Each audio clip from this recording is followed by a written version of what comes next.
আজ আমি এসেছি একটি মসজিদে, যেটি দেখতে প্রাসাদের মতো, আর এটি তৈরি করেছেন এক সুলতান। দেখো, এখানে একটি কামান পড়ে আছে। মসজিদে কামান? কিন্তু কেন?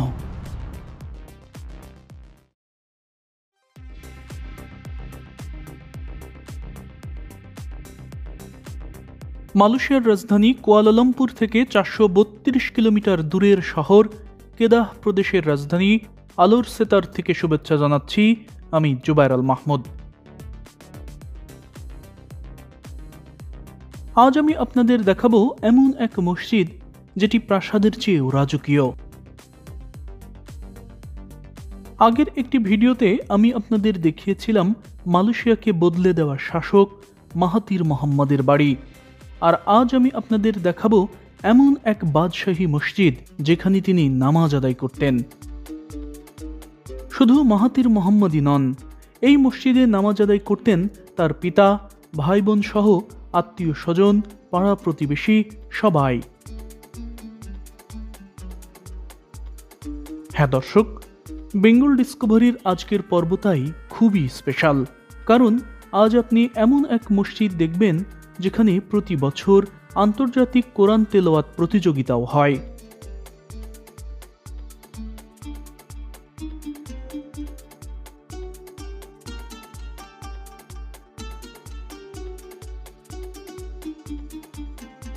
আপনি যখন মসজিদের কাছাকাছি চলে আসবেন, তখন দূর থেকেই দেখতে পাবেন এর কালচে গম্বুজগুলো।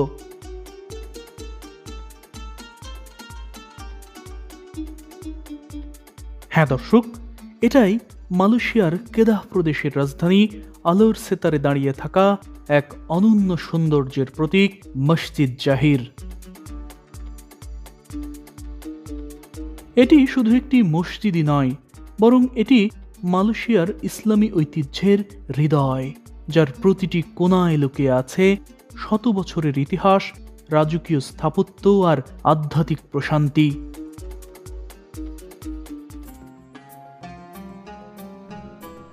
গাড়ি থেকে নেমে আপনি যখন এর চারপাশটা একটু ঘুরে দেখার চেষ্টা করবেন, তখন রীতিমতো পুলকিত হয়ে যাবেন এর স্থাপত্য শৈলী দেখে। এর গম্বুজগুলোর রং কালো হলেও পেছনের নীল আকাশ আর তপ্ত রোদের ঝলকানিতে এটি দিনের বেলায় এইভাবেই ঝলমল করে।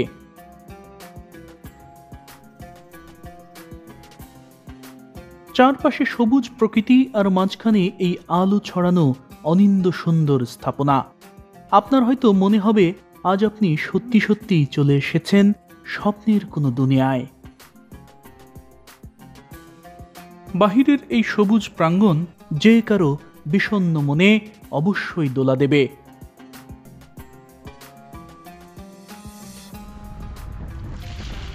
মুঘল ইসলামিক ধারার স্থাপত্যশৈলীতে তৈরি এই মসজিদ আজ পুরো মালয়েশিয়ার গর্ব। মসজিদটিতে কালো রঙের এই বিশাল আকারের গম্বুজের পাশাপাশি ছোট ছোট আরও 5টি গম্বুজ রয়েছে, যা ইসলামের 5 স্তম্ভের প্রতীক। বাহিরের চেয়েও মসজিদের ভেতরটা যেন আরও রাজকীয়। আমি ঐতিহাসিক এই মসজিদটির ভেতর বাহির কোথায় কি আছে সবকিছুই আপনাদের দেখাবো, তবে তার আগে এর পেছনের ইতিহাস তুলে ধরতে চাই।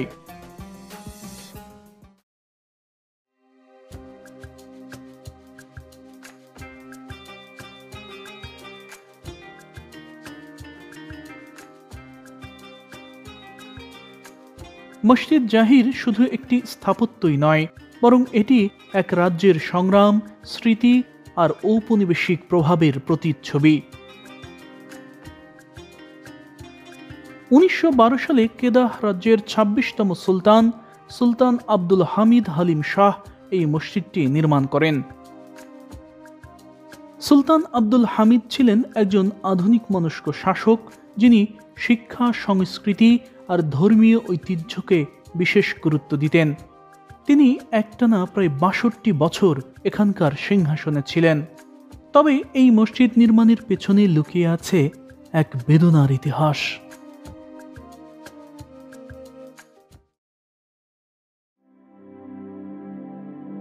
সময়টা তখন 1821। এখানকার সিংহাসনে সুলতান আহমেদ তাজউদ্দিন হালিম শাহ।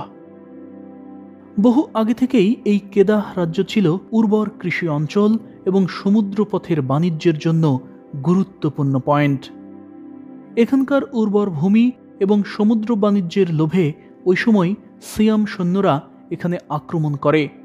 সিয়াম হল আজকের থাইল্যান্ডের আগের নাম, অর্থাৎ থাইল্যান্ড প্রতিবেশী এই কেদাহ রাজ্য দখলের জন্য আক্রমণ করে। ভৌগোলিকভাবেও এই অঞ্চলটি ছিল খুবই গুরুত্বপূর্ণ, কারণ রাজ্যটি সিয়াম বা থাইল্যান্ডের দক্ষিণ সীমান্তে এবং মালয় উপদ্বীপের প্রবেশদ্বার, যে কারণে সিয়াম সৈন্যরা এটি দখলে নিতে চেয়েছিল। সিয়াম সৈন্যরা এখানে ব্যাপক ধ্বংসযজ্ঞ চালায়। ওই যুদ্ধে সুলতান আহমেদ তাজউদ্দিনের যোদ্ধাদের পাশাপাশি বহু সাধারণ মানুষও শহীদ হয়। বলা হয়ে থাকে সিয়ামদের ওই আক্রমণে এই আলোর সিতার প্রায় পুরোটাই মাটির সাথে মিশে গিয়েছিল। পুরোপুরি ধ্বংস হয়ে যায় সুঙ্গাই কেদাহ নদীর মোহনায় প্রতিষ্ঠিত এই প্রাচীন দুর্গটিও। ওই যুদ্ধে সুলতান আহমেদ তাজউদ্দিন পরাজিত হন এবং তাকে নির্বাসনে পাঠানো হয়।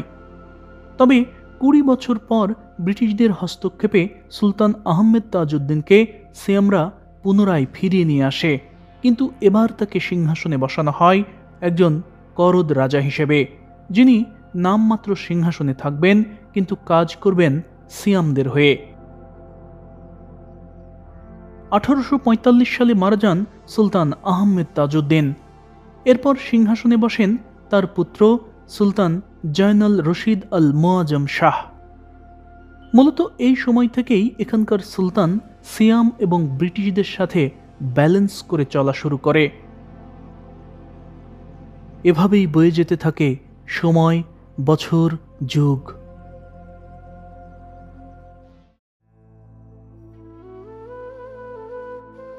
একসময় সিয়ামদের মতো ব্রিটিশরাও এই কেদাহ রাজ্যের লোভে পড়ে যায় এবং 1909 সালে এখানকার মাটি কার দখলে থাকবে তা নিয়ে ব্রিটিশরা সিয়ামদের সাথে চুক্তি করে। অ্যাংলো সিয়াম ট্রিটি নামের ওই ঐতিহাসিক চুক্তির মধ্য দিয়ে এখানকার এই দুর্গ সহ সবকিছুই চলে যায় ব্রিটিশদের দখলে। সিংহাসনে তখন এই রাজ্যের 26তম সুলতান আব্দুল হামিদ হালিম শাহ। ওই সময় এখানকার ট্যাক্স, আইন, সেনাবাহিনী, বাণিজ্য সবকিছুই ছিল ব্রিটিশদের হাতে। প্রকৃত অর্থে সুলতানের তেমন কোনো ক্ষমতাই ছিল না। তবে কিছু বিষয়ে সুলতানের ক্ষমতা ছিল, আর তা হল ধর্ম, শিক্ষা আর সংস্কৃতি। ধর্মীয় বিষয়ে ব্রিটিশরা কোনোদিনই বাধা দেয়নি, আর এই সুযোগটা কাজে লাগিয়েই 1912 সালে সুলতান আব্দুল হামিদ হালিম শাহ নির্মাণ করেন এই মসজিদ। বলা হয়ে থাকে সুলতান এই মসজিদটি তৈরি করেছেন 1821 সালের যুদ্ধে তার পূর্বসূরি এবং শহীদদের স্মরণে। তবে ইতিহাসবিদরা মনে করেন মসজিদটি শহীদদের স্মৃতিতে নির্মিত হয়েছিল ঠিকই, তবে এটি সুলতানের রাজনৈতিক ও সাংস্কৃতিক মর্যাদা প্রদর্শনের মাধ্যম হিসেবেও কাজ করেছিল। কেননা যেখানে সব ক্ষমতাই ছিল ব্রিটিশদের হাতে, সেখানে সিংহাসনে থাকা সুলতানের অস্তিত্ব কোথায়? নিজের অস্তিত্ব জানান দেওয়ার জন্য এই ধরনের বাদশাহী ইমারত নির্মাণের চেয়ে আর ভালো উদাহরণ কি হতে পারে? হ্যাঁ দর্শক, রাজকীয় এই মসজিদটি শুধু শহীদদের স্মরণেই নয়, বরং নির্মিত হয়েছিল প্রজাদের কাছে সুলতান আব্দুল হামিদ হালিম শাহের অস্তিত্ব প্রদর্শনের প্রতীক হিসেবেও। আর এ কারণেই মসজিদটির নাম জাহির মসজিদ। আরবি জাহির শব্দের অর্থ প্রদর্শন বা দৃশ্যমান। সময়ের ব্যবধানে আজ এই ঐতিহাসিক মসজিদটি পরিণত হয়েছে রীতিমতো এক মসজিদ কমপ্লেক্সে।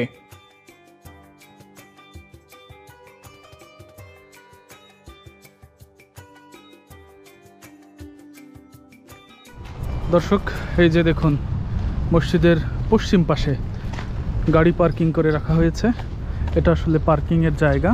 আসলে মালয়েশিয়াতে প্রাইভেট গাড়ি সংখ্যা প্রচুর, কারণ এখানে কিন্তু কোনো রিক্সা নেই। প্রায় প্রত্যেকটা বাড়িতেই গাড়ি রয়েছে। এই যে মসজিদ দেখতেই পাচ্ছেন, এই পাশটা গাড়ি পার্কিংয়ের জায়গা, এবং জায়গাটি বেশ বড় জায়গা, অনেক বড় জায়গা। এক একটি যেভাবে দাগ দিয়ে দিয়ে রাখা হয়েছে, এক একটি জায়গায় গাড়ি, এক একটা গাড়ি রাখার জন্য। আর এই যে তাঁবু টাঙানোর যেটা দেখতে পাচ্ছেন, এখানে মসজিদ কেন্দ্রিক কোনো আয়োজন হলে সেই খাওয়া দাওয়ার অনুষ্ঠানটা এখানে হয়। যেমন রমজান মাসে ইফতার আয়োজন যদি হয়, এই ধরনের যে খাওয়া দাওয়ার যে বিষয়গুলো সেটি মসজিদের এই অংশে হয়। তবে এখানে একটি আলাদা ডাইনিং হলও আছে। মসজিদের উত্তর পাশে এই যে বিলিক সান্তাপান নামের যে কক্ষটি দেখতে পাচ্ছেন, এই রুমে ডাইনিং হল আছে। বিলিক অর্থ ঘর আর সান্তাপান অর্থ ভোজন, মানে এটি ভোজন কক্ষ। আর এই যে এই পাশে যেটা দেখা যাচ্ছে, এটা রেস্টুরেন্টের মতো লাগছে।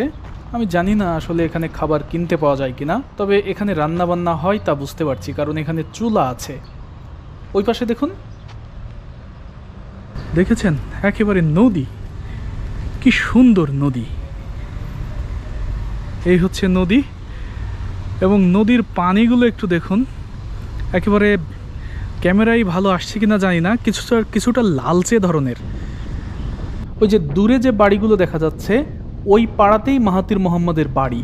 যে বাড়িগুলো এখন আপনারা দেখতে পাচ্ছেন, ওখান থেকে ওনার বাড়িতে যেতে, পায়ে হেঁটে যেতে সর্বোচ্চ 2-3 মিনিট সময় লাগবে। অর্থাৎ এটি এমন এক নদী যার সাথে আধুনিক মালয়েশিয়ার রূপকার মাহাতির মোহাম্মদের শৈশব জড়িয়ে আছে। আমার ধারণা তিনি হয়তো এই নদীতেই সাঁতার শিখেছেন, কেননা এই নদীটি তার বাড়ির পাশ দিয়েও চলে গেছে। আর এখানকার সব লোককেই সাঁতার জানতে হতো, কারণ নদী আর সাগরই ছিল এখানকার লোকদের আয় রোজগারের প্রধান উৎস। এবং আগেকার আমলে যেহেতু যোগাযোগ ব্যবস্থা একমাত্র নদীকেন্দ্রিকই ছিল, সে কারণে সকল ইমারত, সেটা মালয়েশিয়া হোক, বাংলাদেশ হোক কিংবা ইন্ডিয়া হোক, সকল ইমারতই, বড় ইমারত যেগুলো, কিংবা রাজপ্রাসাদ, রাজা বাদশাদের দরবার, সব কিছুই নদীর পাড়েই হতো। আর এই কারণেই এই নদীর পাড়েই অন্য স্থাপনাগুলোর মতো এই মসজিদটিও নদী পাড়েই তৈরি করা হয়েছে।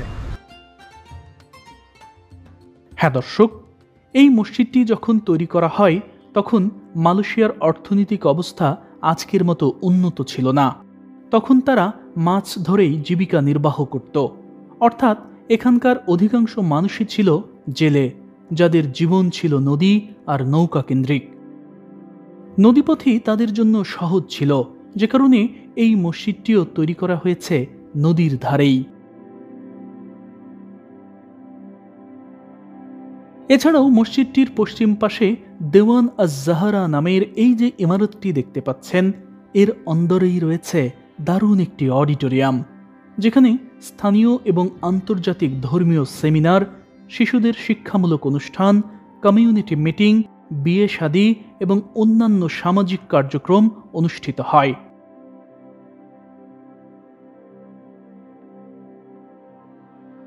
তবে বাইরে এগুলো দেখার পর আপনি যখন মসজিদের ভেতরে প্রবেশ করবেন, তখন মনে হবে আপনি হয়তো কোনো এক ভিন্ন জগতে চলে এসেছেন।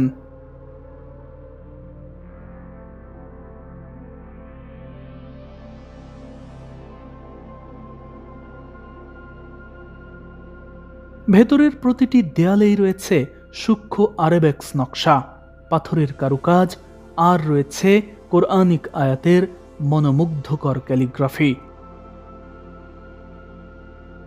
সম্রাট শাহজাহান যেভাবে তার তাজমহলে কোরআনের আয়াত লিপটে দিয়েছেন, এখানকার সুলতানও একইভাবে পুরো দেয়াল জুড়েই ছেয়ে দিয়েছেন কোরআনের আয়াত।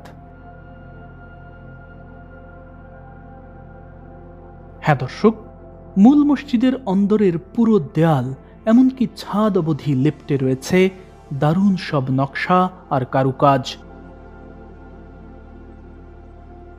শুধু এখানেই নয়, মসজিদের চারপাশেই রয়েছে দারুণ সব নকশায় আচ্ছাদিত খোলা করিডর, যার প্রতিটি নকশা যে কাউকে অবশ্যই মোহিত করবে।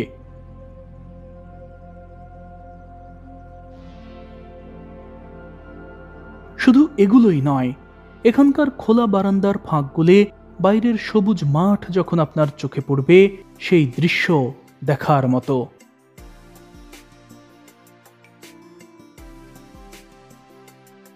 আমি এখন দাঁড়িয়ে রয়েছি যে স্থানে, এটিও মসজিদ, কিন্তু এটি মসজিদের বর্ধিত অংশ। অর্থাৎ পরবর্তীতে সংস্কার করার মাধ্যমে মসজিদের আয়তন বাড়ানো হয়েছে এবং এই বাড়ন্ত আয়তনের মাঝখানেই আমি এখন দাঁড়িয়ে রয়েছি। নিশ্চয়ই দেখতে পাচ্ছেন এখানে একটি বিষয় আমার খুবই নজরে এসেছে, সেটি হচ্ছে এই মসজিদে দিনের আলোর সর্বোচ্চ ব্যবহার করা হয়েছে। এখানে কোনো ধরনের এসির ব্যবহার নেই এবং চারপাশটা এতটাই খোলামেলা যে এই যে আমি নিশ্চয়ই বুঝতেই পারছেন, দেখতেই পাচ্ছেন, এই যে দেখেন এটা পশ্চিম দিক, এই পশ্চিম দিকটা পুরোটাই খোলা, কোনো জানালাও নেই, একেবারে খোলা। তো ফলে অনেক আলো মসজিদে প্রবেশ করছে। শুধু এই পাশটাই নয়, ওই যে পূর্ব পাশটা যেটা দেখতে পাচ্ছেন, ওই পূর্ব পাশটাও খোলামেলা, পশ্চিম পাশের মতোই।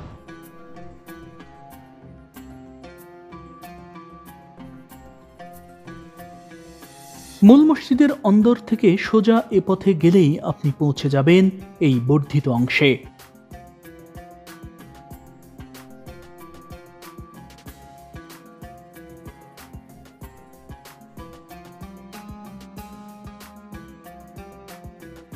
বর্ধিত এই অংশটিও নানা ধরনের ফুল, লতাপাতা আর কোরআনিক ক্যালিগ্রাফিতে মোড়ানো।